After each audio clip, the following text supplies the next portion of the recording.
तो ये सभी इम्पॉर्टेंट क्वेश्चंस हैं आपके लिए हिस्ट्री के पहले chapter the rise of nationalism in Europe. आप सभी जानते हैं सोशल में कहीं से भी क्वेश्चन आ सकता है। क्लास 10th में एक कॉन्सेप्ट रहेगा, उसी पैराग्राफ से उसी क्वेश्चन आते हैं, ऐसे से करके रहता है। तो ये आपको एनसीईआरटी क्वेश्चन ही नहीं मिलेंगे, चाहे जहाँ से भी आ सकते हैं उसी पैराग्राफ में से। तो ये कुछ इंपॉर्टेंट क्वेश्चन है जिसको आपको ज़रूर करना चाहिए। ये कई बार आ चुके हैं और आते रहते हैं हर बार। ये तो 90% फिक्स है कि ये सब आते रहते हैं, उसका 10% जो आता है जो अलग से आता है, हर साल अलग बनता है। तो पहला क्वेश्चन क्या है, ये सब नहीं आया इसलिए मैं इसको बताने वाला नहीं हूँ। What was the main M of French revolutionaries? French revolutionaries क्या चाहते थे फ्रेंच रिवॉल्यूशन से? तो देखिए मोनार्ची को डेमोक्रेसी में ट्रांसफ़र करना चाहते थे, to transfer monarchy into democracy. ये 2015 में आया है, 2015 में भी आया है, 2 बार आया है 2015 में, एक से 2 में आया, एक डी में आया था। अब ये देखिए mention in 2 measures and practices that French revolution introduced to create a sense of collective identity among the French people. Collective identity को डेवलप करने के लिए उन्होंने क्या 2 चीज़ें की। नया फ्लैग डिजाइन करवाया गया जो ट्राई कलर था, उसकी जगह रॉयल स्टैंडर्ड का फ्लैग जो था उसको हटा दिया गया, ताकि सबका दिखे कि ये एक देश का फ्लैग है, रॉयल स्टैंडर्ड ना होके ना। वीडियो काट देना। नया सेंट्रलाइज सिस्टम को निकाला गया था जिसमें सभी को इक्वल राइट्स थे। Why was Zollverein formed? Zollverein क्या था और इसको क्यों फॉर्म किया गया था? जुलवरीन इसलिए फॉर्म हुआ था कि ताकि जितने भी टैरिफ बैरियर्स होते हैं एक स्टेट से दूसरे स्टेट में जाने पे जितने सारे लगते थे, ये टैक्स मान सकते हैं आप उसको कम करने के लिए। तो देखिए in 1834 a custom union of Zollverein was formed at initiative of Prussia and joined by the most of German state. The union abolish tariff barriers and reduce the 2 numbers of currencies from over 30 to 2। Tariff barriers reduce किया गया था जो कि बहुत सारे थे और 30 से ज़्यादा थे, और उनको 2 टैरिफ बैरियर बना दिया गया। Mention in 2 features of ideology of liberalism in 19th। ये सब इंपॉर्टेंट क्वेश्चन नहीं, जो आए हैं मैं आपको वही बताऊंगा। Who remarked when France sneezes the rest of Europe catches cold? किसने कहा था कि जब फ्रांस छींकता है तो पूरे यूरोप को सर्दी हो जाती है? तो ऑस्ट्रियन चांसलर थे ड्यूक मेटरनिक। यहाँ देखिए 2016 में आया है। Name the treaty of 1832 that recognise the Greece as a independent nation. कौन सी ट्रीटी थी जिससे ग्रीस एक इंडिपेंडेंट नेशन बना? जैसे इंडिया इंडिपेंडेंट नेशन बना था 1947, वैसे ग्रीस। तो 2016 में आ चुका है। ट्रीटी ऑफ कॉन्स्टेंटिनोपल, देख लीजिए, स्क्रीनशॉट कर लीजिए आप सभी आपके कन्वीनियंस के लिए। Name the event that mobilise nationalist feelings among the educated elite across Europe in 1832। Greek war of independence, ये भी आप पढ़ेंगे, 2016 में ये आ चुका है, देख लीजिए। What was the main M of revolutionaries Europe during the years of the following 1830। 1815 में जो रिवॉल्यूशन कर रहे थे उनका क्या मेन एम था? तो ये 2016 में आया है, डी में आया है, देख लीजिए। The creation of nation states and nation states की स्थापना करना चाहते थे वो। अब देखिए ये क्वेश्चन है, why did most of the conservatives regimes impose censorship laws to control printed material associated with the French revolution 1815। 2019 में आ चुका है। क्यों कंजर्वेटिव्स नहीं चाहते थे कि प्रिंटिंग हो? क्योंकि प्रिंटिंग अगर होती तो सबको समझ में आने लगता कि हमारे साथ क्या बुरा हो रहा है। जैसे आज के न्यूज़पेपर में हमारे साथ जो घटनाएं होती हैं उसके कारण हमको पता चल जाता है। इस कारण because they did not tolerate criticism dissent and sought to curb activities that question the legitimacy. ये देखिए, question the legitimacy of autocratic government. Autocratic मतलब राजाशाही, जो राजा लोग रहते थे उनके ऊपर प्रश्न न उठाएं, मतलब सवाल न उठाएं। अब ये शॉर्ट आंसर टाइप क्वेश्चन जो कि 3 मार्क्स में आते हैं, तो ये क्वेश्चन है, देख लीजिए। ये 2 बार आ चुका है, एक 2012 में आया, एक बार 2019 में आया है। तो इसमें ये क्वेश्चन और इसलिए लिखा है क्योंकि ये क्वेश्चन को ही बना के दूसरे वर्डों में लिख जाता है, पर आप समझ लेंगे, आप पढ़ते पढ़ते इतने तो आप लोग जानकार हो ही जाएंगे पढ़ते पढ़ते, बहुत आसान है ये सब। Explain any 4 ideas of liberal nationalist in economic spheres. Liberal nationalist के आइडियाज़ इकोनॉमिक स्पेयर में, मतलब इकोनॉमिक की जगह में क्या चाहते थे वो। In the economic sphere liberal stood for the freedom of market and abolition of state impose variation on movement of goods and capital. Economic sphere में लिबरल लोग चाहते थे कि मार्केट फ्री हो जाए, मतलब उनके ऊपर किसी का टैक्स ना हो, और जो रिस्ट्रिक्शन स्टेट इम्पोज रिस्ट्रिक्शन, मतलब एक स्टेट से दूसरे स्टेट में जाए जितने टैक्स लगते हैं वो सब अब हट जाए, ताकि उनके गुड्स और कैपिटल गुड्स के लिए मूवमेंट आसानी हो जाए एक स्टेट से दूसरे स्टेट। दूसरा point, the system also favoured abolition of multiple currency system.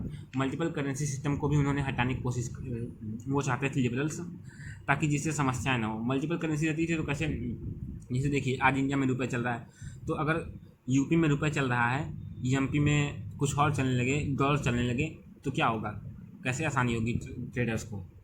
तीसरा, the system also supported common weight और मेजरमेंट सिस्टम। लिबरल लोग चाहते थे कि कॉमन वेट और मेजरमेंट सिस्टम हो जिसके कारण आसानी हो सके उनको।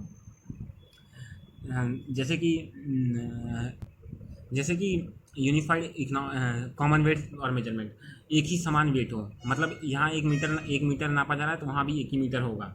यहाँ की नहीं कि 1 मीटर को आप यहाँ पे 2 सेंटीमीटर ले सकें, ये सब नहीं। कॉमन वेट और measurement system, creation of unified economic territory, पूरी इकोनॉमिक टेरिटरी को यूनिफाई कर देना, मतलब एक कर देना, जितनी भी चीज़ें हों सबका सब जगह सेम हो, पैसा भी सेम हो, मेजरमेंट्स भी सेम हो, यूनिट्स भी सेम हो, सब सेम हो, ताकि आसानी हो सके। अब देखिए 5वां 2014 में आ चुका है, explain the conditions that were viewed as obstacle of the economic exchange and growth by the new commercial classes during the 19th century. कुछ कंडीशंस बताया जो ऑब्स्टेकल मतलब बाधाएं बन रही थी इकोनॉमिक एक्सचेंज, मतलब पैसों के लेन देन में 19th सेंचुरी में नई कमर्शियल क्लासेस के लिए। नई कमर्शियल क्लास वही businessman, traders, state impose restriction, जो कि ऐसे आप इस क्वेश्चन में देखा है आपने, ये रिस्ट्रिक्शंस थी एक स्टेट से दूसरे स्टेट में ले जाने में। इसी कारण there are many state impose restrictions on the movement of goods and capital. Goods और कैपिटल्स को ले जाने में बहुत सारी रिस्ट्रिक्शंस थी कि मतलब यहाँ आपको ये सामान ले जा रहे हैं तो आपको दूसरे प्रकार का टैक्स देना पड़ेगा, दूसरा सामान ले जा रहे हैं तो आपको दूसरे प्रकार का टैक्स देना पड़ेगा। इसी कारण multiple confederations, most of the countries in Europe were patchwork. Multiple confederation मतलब बहुत सारे स्टेट्स थे। Most of the countries of Europe were patchwork of small states and kingdom making it difficult for traders to trade. Europe में जितनी भी चीज़ें थी बटी थी, जैसे इंडिया में पहले बहुत सारे राज्य थे और वो बटे थे, जिसके कारण वो लोग अपने साथ से दूसरे राज्य में जाने नहीं देते थे किसी भी चीज़ को। वो सोचते थे कि उस पर उनसे उनको खतरा हो सकता है। इस कारण बहुत सारे स्मॉल स्टेट्स और किंगडम थे, जिसके कारण ट्रेडर्स को एक जगह से दूसरी जगह में ले जाने में समस्या होती थी। मतलब कि एक छोटी जगह, इतनी जगह, जैसे आप मान लीजिए ये इतनी जगह है, ये यूरोप का कोई भी पार्ट है, तो उसमें इतना ये पार्ट अलग अलग कर करके ऐसे बहुत जगह थी, जिसके कारण ट्रेडर्स को अगर यहाँ से देख लीजिए यहाँ सामान ले जाना है उनको यहाँ, तो उनको यहाँ से ले जाने में यहाँ जाने में 1 2 3 4 स्टेट पार करने होंगे इतनी छोटी सी जगह ले जाने में। इस कारण different currencies, weights and measurement, बहुत सारी अलग अलग करेंसीज थी, वेट्स थे, मेजरमेंट थे। यही लिबरल लोग चाहते थे कि यूनिफाई हो जाए जिससे उनको आसानी हो सके। Each of this small confederation posed its own currency. Her confederation यानी स्टेट्स अपनी करेंसी बनाता था, अपने लिए अलग करेंसी, उनकी अलग वेटिंग मेजरमेंट। जैसे कि ये स्टेट है, 2 स्टेट है ये और एक ये, इन्होंने रुपए लिया और ये डॉलर लेते हैं, ये डॉलर मानते हैं, तो कैसे यहाँ अगर इसको यहाँ सामान ले जाना पड़ेगा, ये डॉलर को पहले रुपए में चेंज करे तब ले जाए, यही प्रॉब्लम। ये एग्जाम्पल है, डॉलर मतलब वहाँ रुपए नहीं चल रहा था यूरोप में, आप लोग मत मानिएगा इतना। Who was auto von Bismarck, ये 2014 में आया है। ये क्वेश्चन कई बार आ चुका है, एनसीईआरटी में भी है। Auto von Bismarck was a chief minister of Prussia, ये पॉइंट हो गया, आपको 1 नंबर मिल गया।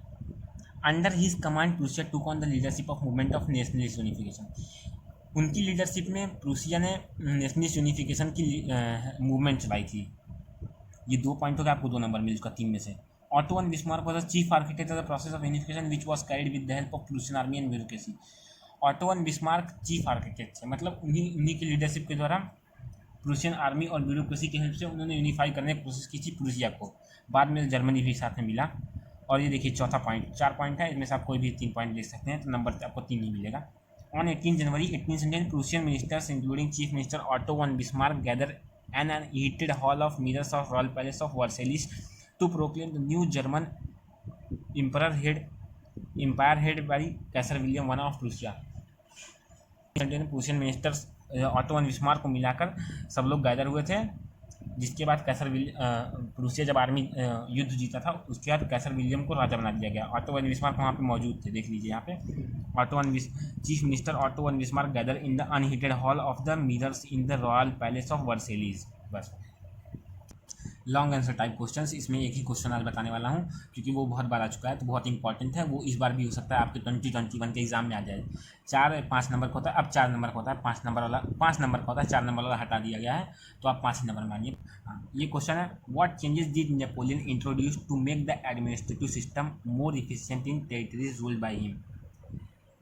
या तो explain any 4 provisions of the Napoleon civil code.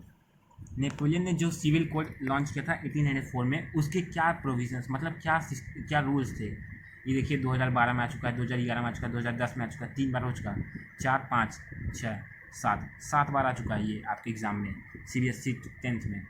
तो देख लीजिए क्या उसने नेपोलियन ने चेंज किया था नेपोलियनिक कोड के द्वारा। नेपोलियनिक कोड इसने इंट्रोड्यूस किया था, उसमें उसने कई चेंजेस किए थे जिसके कारण करेंसी को यूनिफाई किया था ताकि ट्रेडर्स को आसानी से। देख लीजिए पहला point, Napoleon introduced a Napoleonic Code which did away with all privileges based on the birth, established equality before law and secured the right to property. Napoleon ने नेपोलियन कोड में पहला ये रखा कि जितने भी राइट थे सबको इक्वल राइट दे दिया।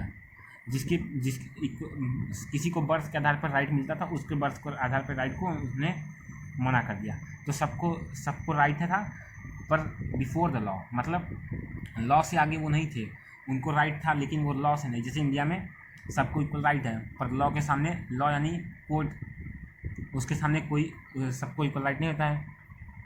इन many parts of Europe like in Dutch Republic, Switzerland, Italy and Germany, he simplified the administrative division, abolish the feudal system and freed peasants from serfdom and minorities. Europe के कई हिस्सों में Napoleon conquer किया था, इसलिए उसने वो Napoleon तो फ्रांस का था, पर वो डच रिपब्लिक, स्विट्जरलैंड और इटली, इन सब पे उसने अपना राज जमा लिया था, जिसके कारण उसके बाद उसने वहाँ के एडमिनिस्ट्रेटिव सिस्टम को यूनिफॉर्म किया, मतलब करेंसीज़ को एक ही प्रकार किया। वही चीज़ें आप बार बार पढ़ते आ रहे हैं करेंसीज़ को, वही प्रॉब्लम थी क्योंकि बहुत अलग अलग स्टेट्स को बहुत छोटे छोटे पार्टों में बांटा था, और गरीबों को सेल्फडॉम और माइनॉरिटी ड्यूज से फ्री कर दिया। Napoleon remove guild restriction from the towns, guild restriction को भी उसने रिमूव कर दिया टाउन्स से। ये देखिए 3 नंबर आपको मिल चुका 5 में से। आप अगर यही 3 पॉइंट लिख देंगे, अगर यहाँ तक भी लिख देंगे तो आपको 1 नंबर मिल जाएगा इसका। ये अगर पूरा लिखने की जरूरत नहीं पड़ेगी आपको, टीचर समझ जाता है एग्जाम में। He laid stress on infrastructure that is transportation, communication and banking system. यहाँ तक ही आप मानिए, इसको मतलब लिखने की जरूरत कोई नहीं है, नंबर टीचर उसने समझ जाता है, उस नंबर देता है। उसने इंफ्रास्ट्रक्चर और ट्रांसपोर्टेशन और कम्युनिकेशन पे जोर दिया जिससे ट्रेडर्स को आसानी हो सके, ताकि वो ट्रेड करने के लिए आ सकें यूरोप में, और जिससे डेवलपमेंट भी हो सके जहाँ जहाँ उसने अपना राज जमाया है। Uniform laws, standardize rates and measures and common national currency was introduce. यही स्टैंडर्डाइज रेट्स, सब रेट्स को इक्वल कर दिया गया हर स्टेट में। जैसे देखिए ये स्टेट है, ये एक स्टेट ये है, एक स्टेट ये है, यहाँ अलग अलग वेटिंग का मेजर में यूनिट है, यहाँ कोई अलग यूनिट, यहाँ कोई अलग यूनिट है। तो यहाँ की भी उसने करेंसी रुपये कर दी, यहाँ की भी रुपये कर दी। एग्जाम्पल दे रहा हूँ आपको, यहाँ भी रुपये कर दी। और कॉमन नेशनल करेंसी, मतलब जैसे इंडिया करेंसी आप जानते हैं रुपये है, कोई अपना अलग से कोई स्टेट अपना डॉलर नहीं बना सकता, इसलिए उसने भी ये किया।